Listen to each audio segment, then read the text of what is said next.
Good morning, everyone. On this Tuesday, the 20th day of January, I'm Lisa Rudolph. And I'm Maury Alter. These stories topping our news this morning. It's party time in D.C. as the nation's capital celebrates the swearing in of the 42nd president. A star-studded gala last night gave tribute to President-elect Bill Clinton. Saddam Hussein calls a ceasefire in honor of the new president. Still, U.S. planes continue to fly surveillance missions over Iraq. And a partial settlement in a bitter custody battle that all of America has watched. Woody Allen and Mia Farrow strike a deal over the kids. Plus, we've got the latest on traffic with Jay Trelease, and Craig Allen has the latest on the weather. Craig. All right, Maury, a bright day here in NYC and a big day in D.C. coming up. Same bright, sunny weather. All the details to follow. Lisa?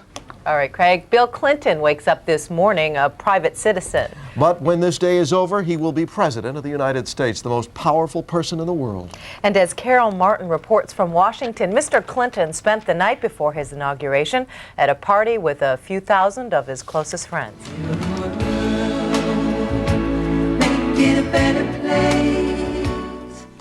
A select few thousand held POTUS ticket, the presidential inaugural gala televised on CBS from Capitol Center in Maryland.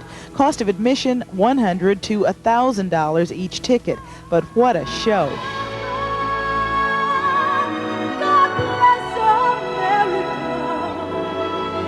my home, sweetheart. Earlier on his last day as a private citizen, Clinton himself was either keeping a dizzying schedule or his likeness was doing brisk business for souvenir hunters. It'll be fun to wear it, and it's a little expensive. Have you noticed that? It's $7 for the book. The cost of the 5-day American reunion celebration here is tabbed at $20 million at least. 10% of that cost is generated right here, and anything could be valuable. We love Bill. He's paying for my college tuition right now. He doesn't even know it. It's amazing. And from mementos to memories, a day-long celebration for children and youth here at Kennedy Center brought the first couple out for an unusual matchup. Mr. Rogers, Bill, Kermit the Frog, and Hillary.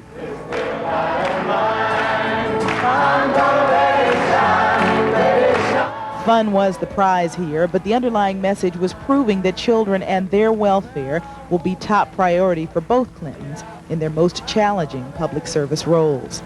As for President Bush and his family, they entertained the Reverend Billy Graham for a quiet dinner at home on this final night in office.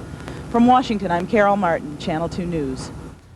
And today, a full day is planned for the inaugural festivities, starting at 8 this morning when President Bush and his wife Barbara received the nation's incoming first couple at the White House. Then at 11:30, the inaugural ceremony itself begins. Vice President Al Gore and President-elect Bill Clinton both taking the oath of office in front of the Capitol. Mr. Clinton will then deliver his inaugural address. At 2:30, ceremony gives way to celebration, beginning with the inaugural parade, the route linking the Capitol to the White House, and the festivities continue through the night. From 6:30 to 9, a gala reception will be held at the Sheraton Carlton Hotel, and at 7 o'clock, the National Ball kicks off at the National Building Museum. Now stay with us right here on Channel 2 for coverage of all of the inaugural events. CBS will be live all day from Washington, and at 1 o'clock, there will be local coverage from Channel 2 News with live reports from Carol Martin and Tony Guida in Washington. Maury? And with U.S. warplanes flying over Iraq, Mr. Clinton will be the first new president in nearly a quarter of a century to take office with American troops on combat duty. Now here's the latest on the Gulf crisis. Saddam has called a ceasefire, stopping all attacks on Allied planes in the no-fly zone. But U.S. planes will continue to fly surveillance missions in both northern and southern Iraq. And the UN says it will resume weapons inspections as soon as possible. Tony Guida has more. In view of the fact that a new president will assume responsibility in the United States, the Revolutionary Command Council has decided on a ceasefire. Saddam Hussein, a veteran spin doctor who regularly tries to portray defeat as victory, offered to make peace with Bill Clinton, never intimating he'd been beaten by George Bush. Saddam declared a ceasefire starting at midnight in both the northern and southern no-fly zones. The southern zone is already quiet. The Pentagon claims to have knocked out the air defenses that threatened American warplanes. There are a few radars still left, but the system doesn't function anymore as a radar or as an air defense network. In the north, however, two more incidents. Iraqi radar locked onto an American F-4 jet. The warplane fired on the radar and missile site. And two F-16 pilots reported being fired on by the Iraqis. They bombed the artillery site. In northern Iraq, we are now in a posture where we're hitting back at their air defense and anti-aircraft artillery sites that are shooting at coalition aircraft. Assuming Saddam means what he says, always a risky assumption, the shooting will soon stop. But his olive branch was not enough for Bill Clinton. In an exclusive interview with CBS's Dan Rather, the incoming president said Saddam must comply fully with all requirements of the UN resolutions. My view is that it is almost inconceivable that we can have good relations with Iraq with him there, because he has given no indication that he is capable of being a reliable member of the community of nations. Tony Guida, Channel 2 News. There's also word from the United Nations this morning. Iraq is backing down on an issue that's been an obstacle in relations with the Allied forces. The head of the UN inspection team says Baghdad has now given assurances that UN inspection planes will be safe in Iraqi skies. It means that we can start our flights as soon as we in the Commission deem it feasible.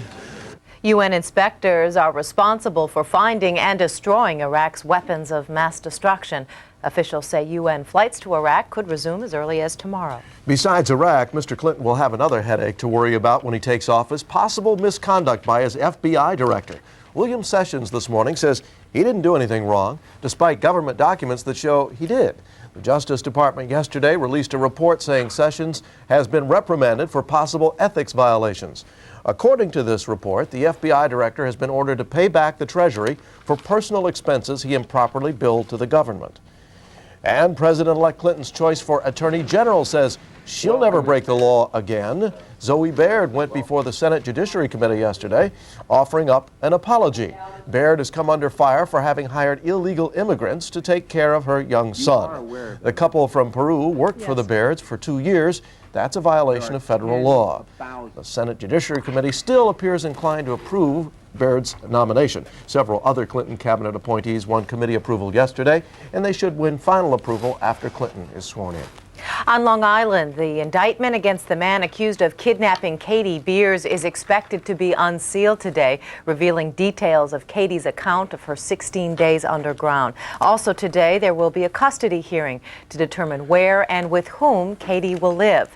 John Esposito arrived in court yesterday for a short hearing. Prosecutors announced Esposito's being indicted, but details were not released at that time. The Associated Press is reporting Katie told police Esposito began kissing her, then put her in the concrete tomb in his carport. She also reportedly said Esposito touched her in sexual ways. Woody Allen and Mia Farrow have reached a partial agreement in their bitter custody battle. The two met last night with investigators at Yale New Haven Hospital, who are looking into the sex abuse charges against Allen.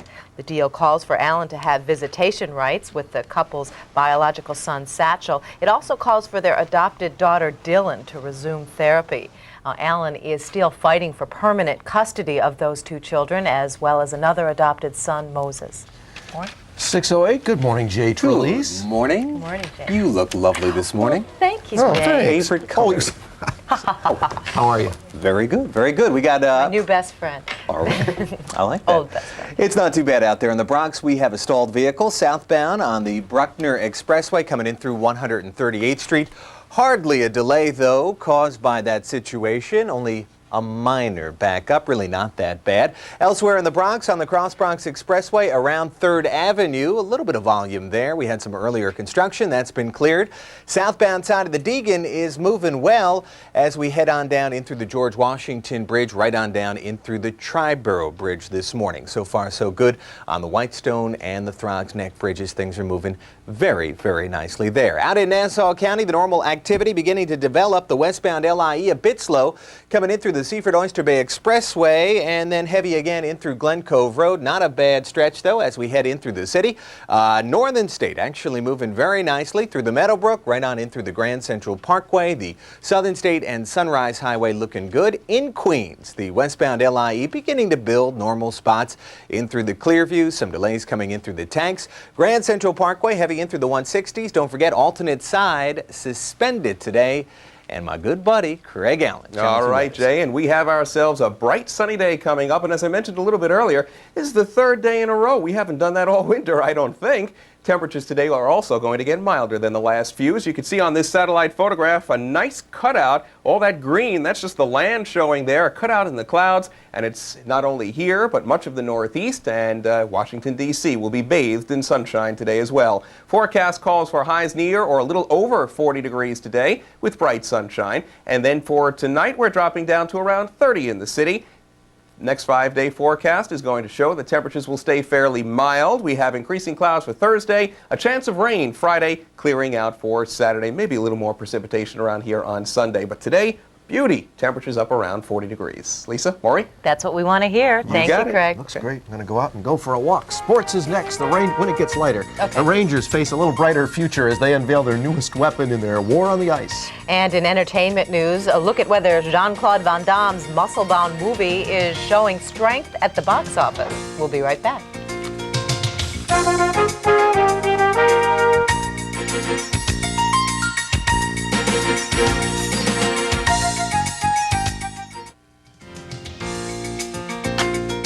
And on this Inauguration Day, a live picture of the Statue of Liberty this morning, 28 degrees, 13 minutes after 6 o'clock. Good morning once again. I'm Lisa Rudolph, and here are the stories topping the news for you this morning. President-elect Clinton is getting ready this morning to be sworn in as the nation's 42nd president. He'll take the oath of office at noon. In honor of the new president, Saddam Hussein has declared a ceasefire and agreed to comply with UN demands. The ceasefire went into effect at midnight. And a partial deal is now in effect between Woody Allen and Mia Farrow. Allen will now have visitation rights to the couple's biological son, Satchel, and their adopted daughter, Dylan, will resume therapy. Medical researchers this morning are saying there may be a link between ovulation and ovarian cancer. A new study finds that women are at lower risk of the disease if they have taken birth control pills or have been pregnant or are breastfeeding, all factors that suppress ovulation.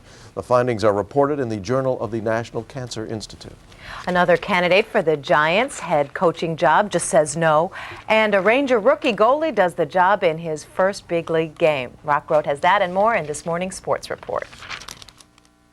And good morning. Well, if the latest trend continues, the Giants may be forced to bring Ray Handley back. For the second time, a prospective head coach says thanks but no thanks to the boys in blue.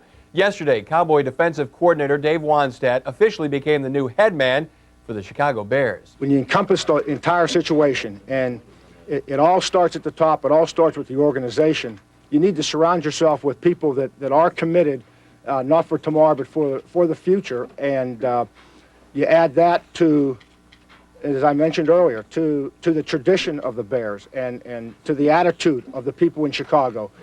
You add that with the talent on this football team, and it was an easy decision. Wannstedt reportedly also chose the Bears over the Giants so he didn't have to coach against the Cowboys and longtime boss Jimmy Johnson. So it's back to square one for the Giants. Well, a Ranger rookie with a memorable pro debut last night in Detroit. Goalie Corey Hirsch went against the potent Red Wings and earned some big-time respect. The 20-year-old, just up from Binghamton, looked a little nervous before the game, but once it started, he looked like an old pro, stopping former Ranger Ray Shepard here on this try in the first period. More to come. Second period off the steal. Watch this. Hirsch shows his skills again. Stopped Steve Yzerman point blank, not once, but twice on the same play. Third period, Detroit with a man advantage up 2-1, but here came Darren Turcotte to score the shorthanded goal with just over 6 minutes left in regulation. We go to overtime. Hirsch proving he wasn't through as he turns back Fedorov to secure the tie. 2-2 the final as a young Ranger passes a big twist last night with 30 saves. At the Coliseum, the Islanders went looking for their third straight victory. In the third, Boston led 2-1 until Tom Curvers beat rookie goalie John Blue. Now, the Isles had a big chance to win it near the end of regulation, but Blue came up big, blocking the shot by Steve Thomas off of his face mask. 2-2 the final score. The Islanders remain 4 points behind the Rangers in the Patrick Division. in Big East hoops last night. At the Meadowlands, Seton Hall and Villanova battling into overtime as well. The Pirates had to go without big man Luther Wright, who was out with a concussion. But in the first half, it was the Hall's Chaka Ship picking up some of the slack as he came in big here for the Monster Jam. At the end of regulation, Pirates came so close to winning it right here. Karnišović with the steal, threw up a shot that almost goes in at the buzzer. Well, in overtime, Seton Hall would not be denied as displayed here. Terry DeHare's baseline try would not go, but they banged the boards, and it would finally be Jerry Walker who put it up and in. PJ's Pirates win it 66-61. And finally, another upset at the Australian Open yesterday as Yvonne Lendl falls victim to Christian Bergström of Sweden. It marked the first time in a decade Lendl drops a first-round match in a Grand Slam event. Top seeds Monica Seles and Jim Courier won both their second-round matches last night. I'm Rock, and that's your sports this morning. And you're probably saying, geez, it's been days since we've had an Elvis story. Well, in those What'll Those Wacky Elvis Fans department, here, try this one on. We told you all about the new Elvis stamp when it was announced. Then we speculated on who might be the first in line to buy one. You can't come around. At least please telephone. And then they finally went on sale. So what's new? Fans are using the new Elvis stamps to mail letters to non-existent addresses so they'll come back marked.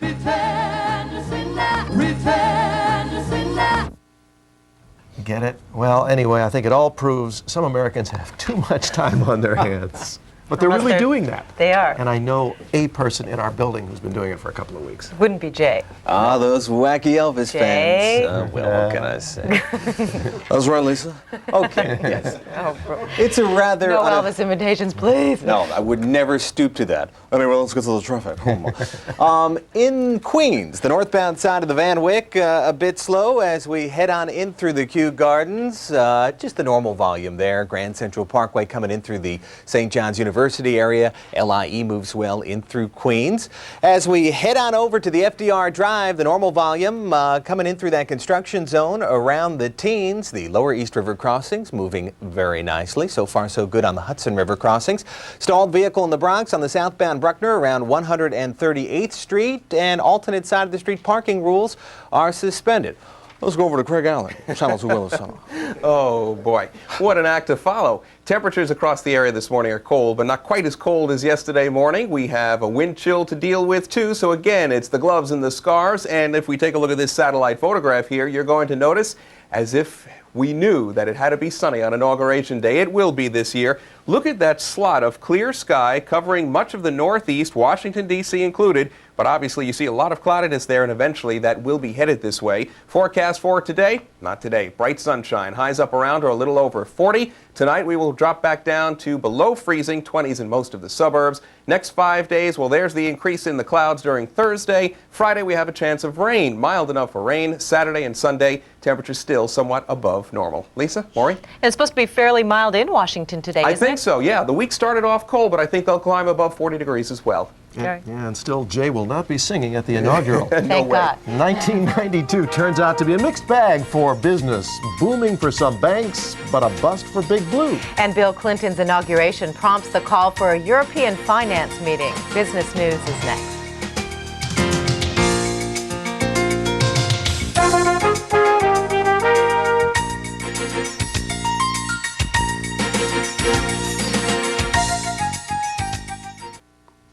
22 minutes after 6 o'clock now. Time to check this morning's business news. 1992 was a very good year for the nation's major banks, with Chemical, Chase Manhattan, and Citibank among those reporting higher than expected fourth quarter earnings.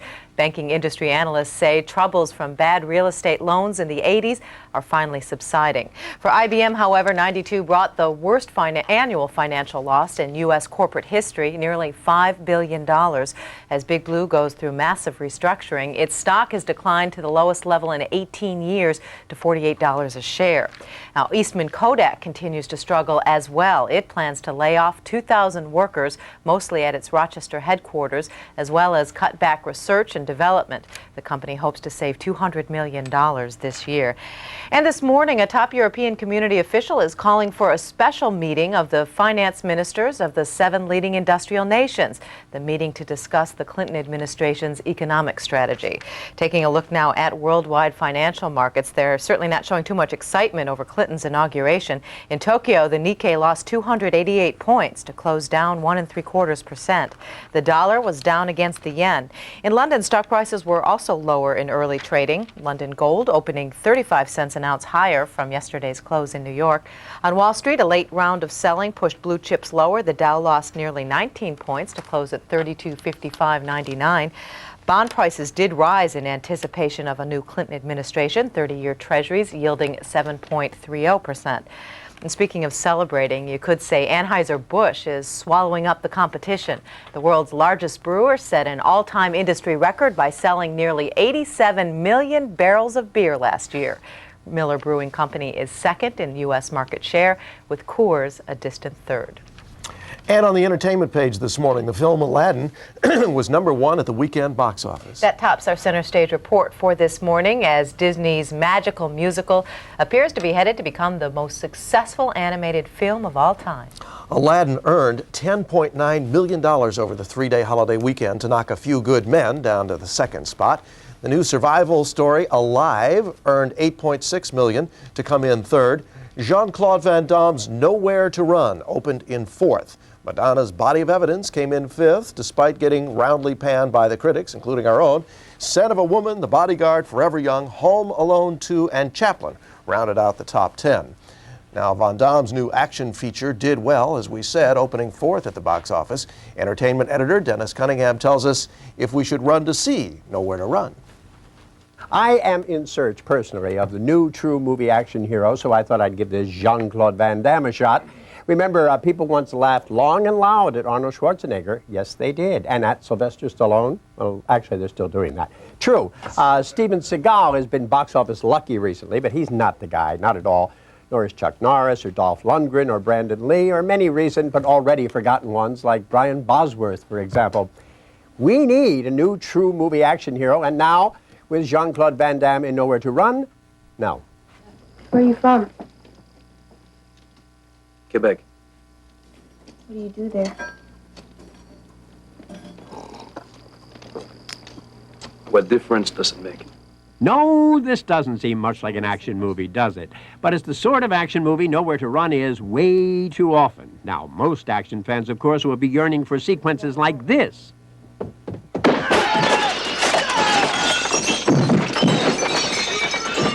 But far too often, they'll be getting the sensitive, romantic kickboxer and the widow, Rosanna Arquette, and her children being driven off the land by a ruthless real estate developer and his goons. Trouble is, the goons are far more interesting than Jean-Claude, except for the few times when he's not pretending to be an actor.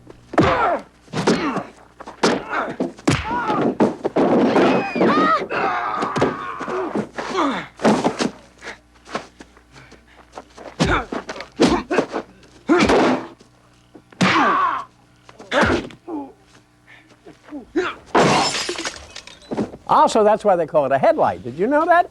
Ashley Van Damme's alive only when he's doing that sort of stuff, and quite frankly, he's not all that alive even then. True, this movie called Nowhere to Run is amusing because it's trying to be so high-toned. It actually is, but then again, it doesn't mean to be amusing, so the movie's final 2 is for some stray, extraneous pleasures, though I dare you to find them, actually. Ooh, Dennis didn't like that one either. Oh, he's on a negative roll. Yeah. Jay, how's Speaking traffic? of nowhere to run. Yes. Traffic jam. Nowhere to drive, actually. Southbound Bruckner, some delays coming in through 138th Street because of a stalled vehicle. Not much, really. Southbound Deegan, a little bit of volume as we head on in through Fordham Road, but then a pretty nice ride through the George Washington Bridge down in through the Triborough Bridge this morning. So far, so good on mass transit, and it is Wednesday. Alternate side suspended. Craig Allen is in the Channel 2 Weather Center. Craig? All righty, Jay, and what we have across the area right now is a clear sky and cold temperatures for the most part. Let's look at those readings right now in Central Park. And you will see that our temperature is currently 28 degrees, the relative humidity 55%, and a little westerly breeze at 7 miles per hour, but just enough to make the wind chill feel like it's 20. A cold day coming up, or to start, and then getting a little bit milder this afternoon with sunshine. We should be up near 40, and a full 5-day forecast will be coming up too. Lisa, Maury? All right, Craig. All right, thanks. Craig, we'll take today. The White House gets new residents today, and the nation's capital celebrates. Woody and Mia arrive at a partial custody settlement, and Katie Beers reveals graphic details about her captivity. We'll have these stories and much more coming up next.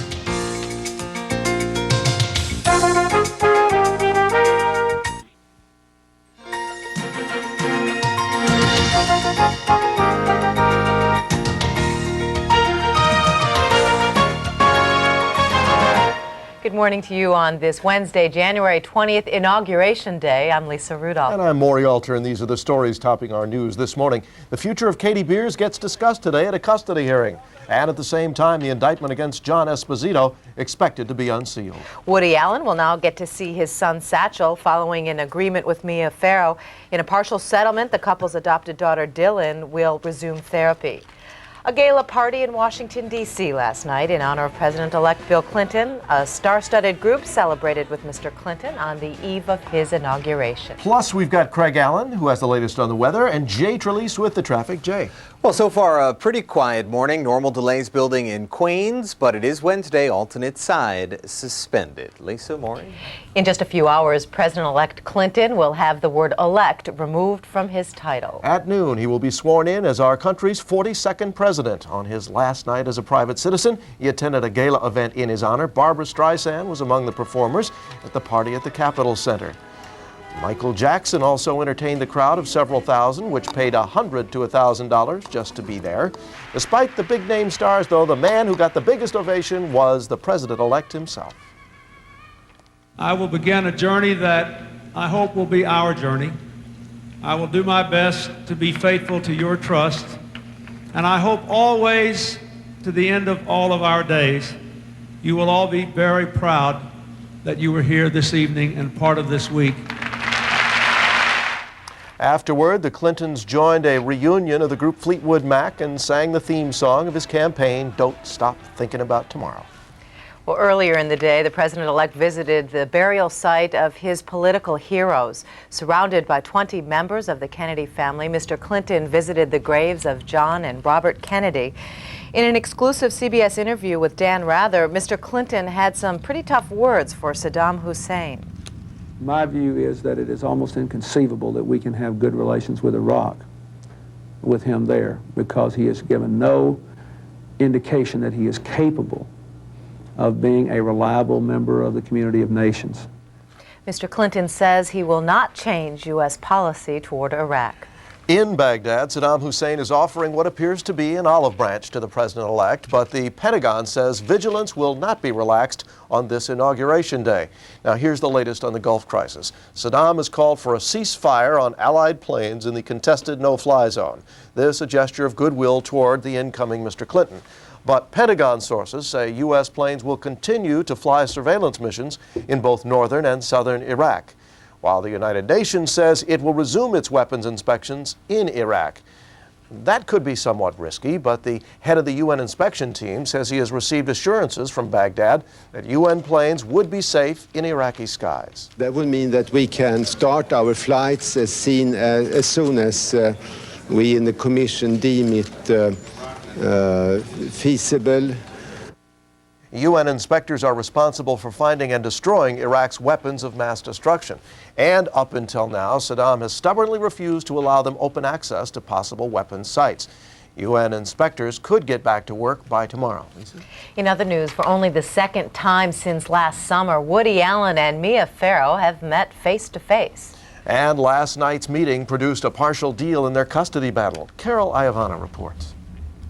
Woody Allen and Mia Farrow were together again, and perhaps for the first time have reached some small agreement. Allen has agreed to give up seeking visitation rights with his 2 adopted children, including 7-year-old Dylan, whom Allen is alleged to have sexually abused. But in return, Farrow has agreed to make sure that Dylan gets psychological help. In a statement, Allen said, "As much as I miss my little girl, I feel it's overwhelmingly in her best interest that she be allowed to get the psychological help her mother has withheld from her. As far as you're concerned, the case is still ongoing, right? Yes, the case is still ongoing. Alan will have some visitation rights, however, with his son Satchel.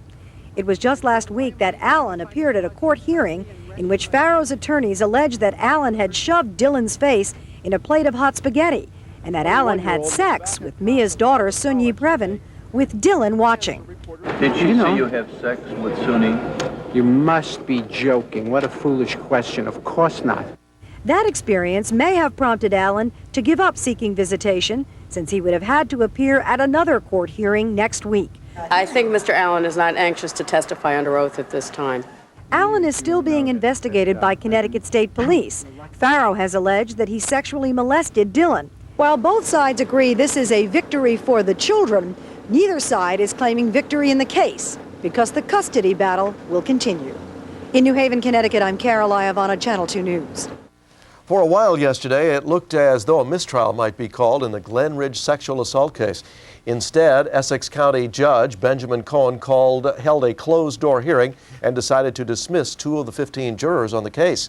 One had been accused of leading others in prayer for the alleged victim. The second reportedly talked about the case with her pastor. The 4 defendants, former athletes of Glen Ridge High School, are accused of sexually attacking a mentally impaired young woman back in 1989. In another highly publicized case, there will be a custody hearing today in Suffolk County regarding the future of Katie Beers. And on the same day, the indictment against the man accused of keeping her in a dungeon will be unsealed, detailing her harrowing experience. John Slattery has that story. For John Esposito, it was a very brief 2-minute appearance in court. Bail was continued at $500,000, and the prosecution announced an indictment. Grand jury returned a true bill under indictment number 150 of 93. While the contents of the indictment are officially secret when Esposito is arraigned, the Associated Press quotes an unnamed source who claims to have seen the testimony Katie Beers gave police hours after her release. According to the AP, Esposito handcuffed and chained Katie beginning 2 days after the abduction because she had been banging on the ceiling of the underground dungeon. She told Esposito she was sick and had to see a doctor, but Esposito told her to wait. At one point, Esposito told her he was going to hang himself and leave a note on him so people could find her. Esposito started kissing her and fondling her. He touched her sexually. He gave her food once a day. As for the tape recording a crying Katie made in captivity, she says she first recorded one to her godmother, Linda Ingaleri, saying Esposito had her. But when Esposito heard it, he made her re-record it, and she started to cry. But what Esposito's attorney spoke of was not Katie's suffering, but that of his client. He's suffering from a great deal of mental anguish. He looks very tired, withdrawn. He's lost some weight. He's suffering from a great deal of depression. Remorse. Esposito is being held in the county lockup in Riverhead. He is being isolated, being in protective custody, which means he's in a cell by himself. He spends 23 hours a day alone in that jail cell. He only leaves to take a shower. Portions of Katie Beers' graphic testimony may be read in open court as John Esposito is arraigned on what's expected to be kidnap, sexual abuse, and other charges. In Central Islip, John Slattery, Channel 2 News. In the How Are They Doing With My Money department, New York City is now trying to keep $7 million from going up in smoke, but it could be too late. You see, the city bought 2 new fireboats recently, but they don't work. One boat leaks, the other has broken valves which keep it from fighting a fire while standing in place. The boats have no spare parts, and the city never got the repair manuals. City officials say this morning they just might sue the New Orleans company that sold them those boats. Still on the subject of money, Governor Cuomo has now unveiled a new state budget with a whole lot of zeros in it, 9 to be exact. The governor's $59 billion budget plan calls for cigarette taxes to go up by 21 cents to 60 cents a pack, the highest in the country. It also raids $516 million from a fund set aside to pay for transportation projects, and it scraps planned cuts in personal income and business taxes. But there is some good news. Under the plan, New York City transit fares would hold at $1.25 through 1995. Cuomo had invited lawmakers to step forward if they had better ideas for closing an estimated $3.7 billion budget gap. So far, no one has. Here's the man I want to resolve my budget problem, Jay Trelease, ladies and gentlemen. How are we doing with the traffic? Yes. Some problems in Queens. The southbound Whitestone Expressway backed up 1 mile coming in through that Van Wyck. We have a stalled vehicle there. That's causing that delay. And don't forget, we've got that northbound delay on the Van Wyck. You notice I say Van Wyck because it's very controversial. You have to use both. Northbound Van Wyck coming in through the Kew Gardens. Also heavy. Grand Central Parkway doing that St. John shuffle in through that University construction zone. LIE really not too bad this morning.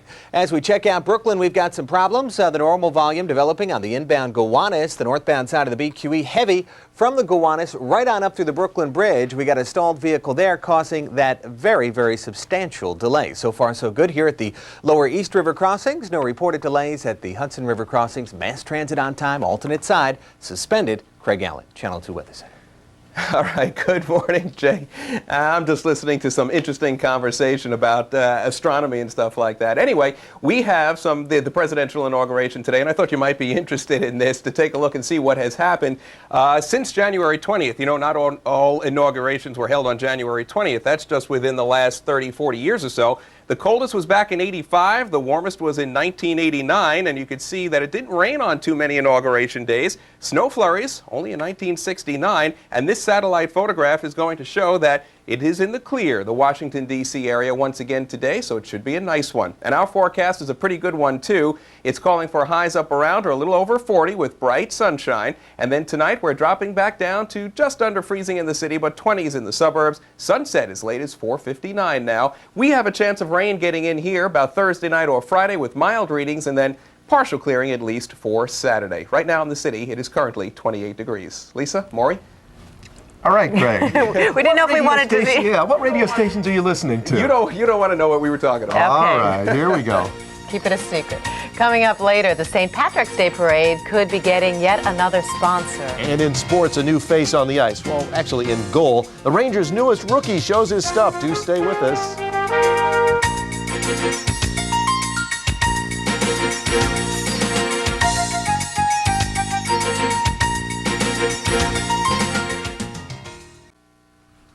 Well, if you ride New York City subways, you may not think so, but they are getting safer.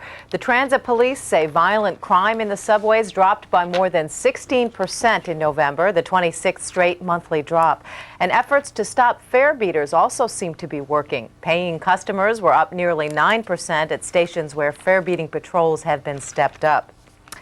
New York City's water is also safe, but the Environmental Protection Agency warns it may not stay that way unless steps are taken to safeguard it.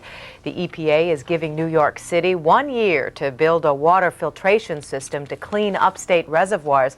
The agency also wants the city to buy land around the reservoirs to keep them safe from pollution and to stop using water from the Central Park Reservoir because it's too easy to contaminate.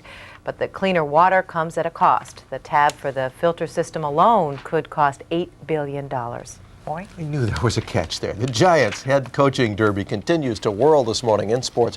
Former Denver Broncos head coach Dan Reeves is now reportedly the frontrunner now that the Cowboys defensive coordinator Dave Wannstedt has chosen the Bears over our Giants. When you encompass the entire situation, and it all starts at the top, it all starts with the organization, you need to surround yourself with people that are committed, not for tomorrow, but for the future. In hockey, the rookie goalie Corey Hirsch is showing he's got a future with the Rangers, playing his first big league game. The 20-year-old Hirsch made some great saves as the Rangers and the Red Wings skated to a 2-2 tie in Detroit last night. In all, Hirsch made 30 saves. The Islanders and the Red Wings also finished with a 2-2 tie last night at the Coliseum. And talk about using your head. Bruin goalie John Blue used his face to block this shot. Lucky thing for Blue, someone came up with the idea of face masks. In college hoops, 10th-ranked Seton Hall beat Big East rival Villanova in overtime, 66-61. That's your sports. And coming up, health problems could delay freedom for convicted killer Gene Harris. And one of the most notorious reputed mobsters is nabbed on the run. Stay with us.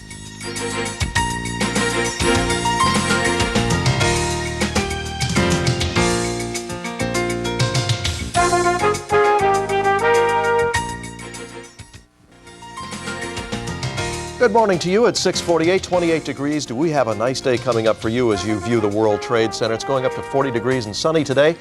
And in the news, the group that received the permit to run the St. Patrick's Day Parade will meet tonight to decide whether or not to give the permit back. The city put the St. Patrick's Day Parade Committee in charge of the parade, in part because it was going to allow gays to march. But yesterday, the Ancient Order of Hibernians, which traditionally runs the parade, ordered its members to boycott if gays are included as groups. Sources say the leader of the new group, Brooklyn DA Charles Hines, is feeling the heat from his decision to allow gays to march. Updating now this morning's top stories, Saddam Hussein has an inauguration present for Bill Clinton, an olive branch in the form of a ceasefire. But the Pentagon says U.S. warplanes will continue to fly surveillance missions in both northern and southern Iraq. A custody hearing will be held later today for Katie Beers as the indictment against the man accused of kidnapping her is expected to be unsealed, revealing details of John Esposito's alleged sex abuse of the little girl. And in just a few hours, the nation's 42nd president will be sworn in. William Jefferson Clinton spent Inauguration Eve at a star-studded gala as Washington parties right up to the swearing-in ceremony. And coming up, we're going to take a last look at traffic and weather. Get you off to work. Back.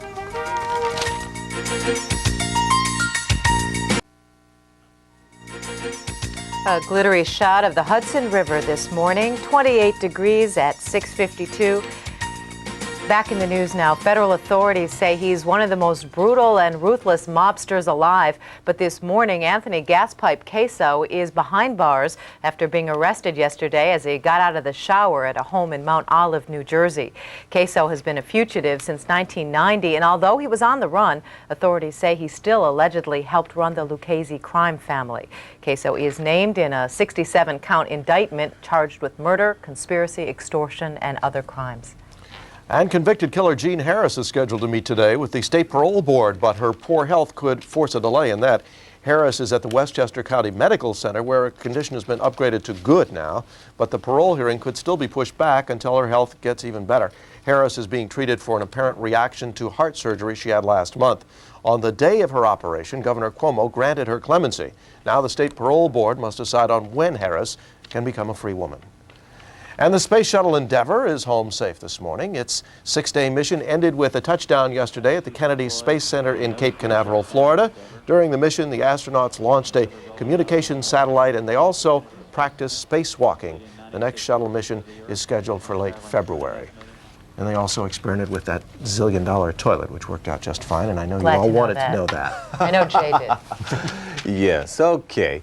As a traffic reporter friend of mine says, some days you hit the roads and some days they hit back. And that's what's happening right now. The westbound LIE closed at Willis Avenue. We've got a multi-vehicle accident there. Some heavy delays from Glen Cove Road in through the closure site. So the westbound LIE closed completely at Willis Avenue. You want to opt for the Northern State? You know that's going to be very, very heavy very soon with alternate volume. South Shore looks pretty good. In Queens, we've got a pretty big delay happening now on the southbound Whitestone Expressway. Coming in through the Van Wyck, about a mile of heavy volume there caused by a stalled vehicle.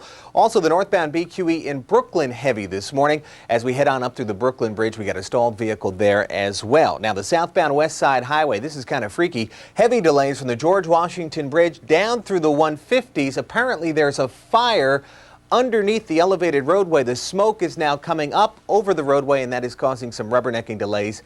Be careful as you drive through that area. Both your lungs and your visibility could be affected by that. FDR Drive, we've got some heavy delays coming in through the teens. We are seeing some volume now building at the inbound side of the George Washington Bridge. We're looking at a 10-minute delay. The inbound side of the Lincoln Tunnel, about 5. Inbound Holland, 5 to 10. Alternate side suspended this morning, and my good buddy Craig Allen in the Channel 2 Weather Center. Craig. All right, thanks, Jay. And we are going to have ourselves a wonderful day around here. Third day in a row of sunshine. Temperatures getting milder than they have been, and even in Washington, D.C. as well. Let's take a look at this satellite photograph now, and you will notice that the cloudiness that's to the north of the city basically stays there. A lot of cloudiness to the south of the city, and a long clear slot from about New York State on down to the Virginias, which is great for the inauguration this afternoon. So I thought it might be interesting if we take a look at this, and we'll notice that over the last several years, it's been about 50 years since we've had inaugurations on January 20th, 1985 was the coldest. It was 7 degrees midday, 49 degrees back in 1989, last inauguration. Not bad. And the only time it really snowed in the last 55 years or so was some flurries back in 1969. Looks like a good day today for Washington and for New York City. The forecast, 41 degrees will be our high this afternoon with a lot of sunshine across the area. Tonight we're going to drop back down to near or just under freezing here in the city. By the way, look at sunset, 4:59. We've gained about a half an hour at the end of the day now. The days are getting a little bit longer.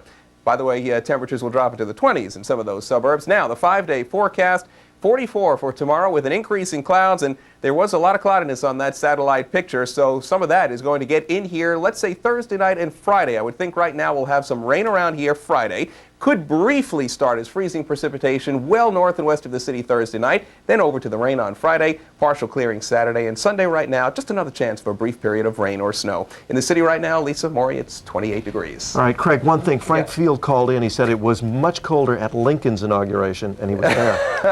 And he knew he about remembers. it. Okay, that's it for Channel 2 News this morning. I'm Maury Alter. And I'm Lisa Rudolph. We'll be back throughout the morning with updates on local news, weather, traffic, and sports on CBS this morning, which will, of course, have special inauguration coverage. And don't forget, at 1 o'clock right here on Channel 2, we'll have an inauguration special. And have a good day. We'll see you back here tomorrow.